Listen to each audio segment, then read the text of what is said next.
இந்த பணம் சார் உளவியல்.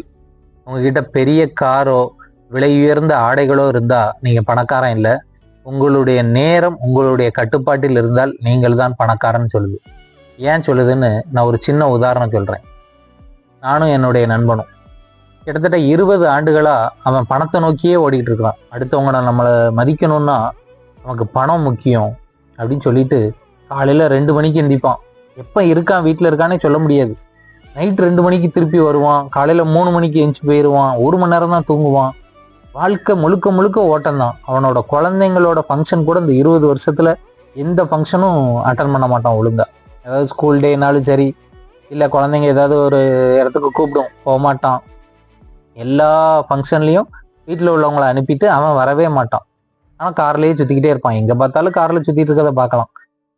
பெரிய வசதியாக வாழணுங்கிறதுக்காக கடுமையான போராட்டம் போராடிக்கிட்டே இருப்பான். ஆனால் நான் எப்படின்னா, அந்த ஃபங்க்ஷனில் பந்தல் போடுறதுல ஆரம்பிச்சு பாயசம் ஊத்துறது வரை நிற்பேன்.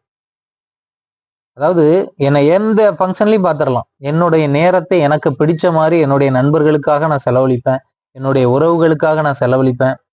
இந்த 20 ஆண்டுகளில் நான் அந்த உறவுகளை அதிகமாக சேர்த்து வச்சேன். எந்த ஃபங்க்ஷன்லையும் நிற்பேன். எனக்கு பிடித்த மாதிரி, எனக்கு பிடித்த நேரத்தில், எனது பிடித்த நண்பர்களோடு நான் இருப்பேன். இப்படி என்னுடைய வாழ்க்கையை நான் செலவழிச்சுக்கிட்டு இருந்தேன். இப்போ எனக்கு பின்னாடி ஆயிரக்கணக்கான நண்பர்கள் இருக்காங்க.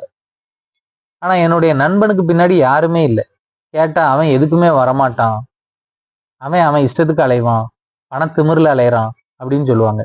ஆனா என்ன எல்லா இடத்துலையும் மதிப்போட நடத்துவாங்க. அவன் மதிப்புக்காக தான் அலைஞ்சான், பிறருடைய மதிப்பை பெறுவதற்காக தான் அலைஞ்சான். ஆனா கடைசியில் அவனுக்கு என்ன கிடைச்சது? அவன் திமிரு பிடிச்சவங்கிற பேரு. ஆனா நான் மதிப்பை நோக்கி அலையல, என்னுடைய நேரத்தை என் விருப்பத்திற்கு செலவழிச்சேன். அதோட விளைவு எனக்கு மதிப்பும் கிடைச்சது, பணமும் கிடைச்சது. இன்னைக்கு அவன் என்கிட்ட கடன் கேட்கறான். அவனுக்கு 2 கோடி கடன் இருக்கு. இதுல இருந்து என்ன தெரியுதுன்னா, வாழ்க்கையில நமக்கு கொடுக்கப்பட்ட நேரம் தான் உண்மையான சொத்து. அதை நம்ம கரெக்டா பயன்படுத்தணும். அதை விட்டுட்டு பணத்தை நோக்கி நம்ம ஓடணும்னா பணக்காரன் ஆக முடியாது. இதுதான் மேனிஃபெஸ்டேஷன் பவர். என்கிட்ட கேட்குங்க இல்லையா, மேனிஃபெஸ்டேஷன் மூலமா நீ என்னத்தை சம்பாதிச்ச எங்ககிட்ட சொல்லுப்பா அப்படின்னு. இதைத்தான் நான் சம்பாதிச்சேன். மெய்யழகன் படத்துல வர்ற கேரக்டர் மாதிரி வாழ்ந்து இன்னைக்கு நான் ஒரு பந்தியில உட்கார்ந்து, கடைசி பந்தியில உட்கார்ந்து சாப்பிட போவேன். என்னை சுத்தி 10 பேர் இருப்பாங்க. எனக்காக பிடிச்சதெல்லாம் பரிமாறுவாங்க. நான் சம்பாதிச்சது இதுதான்.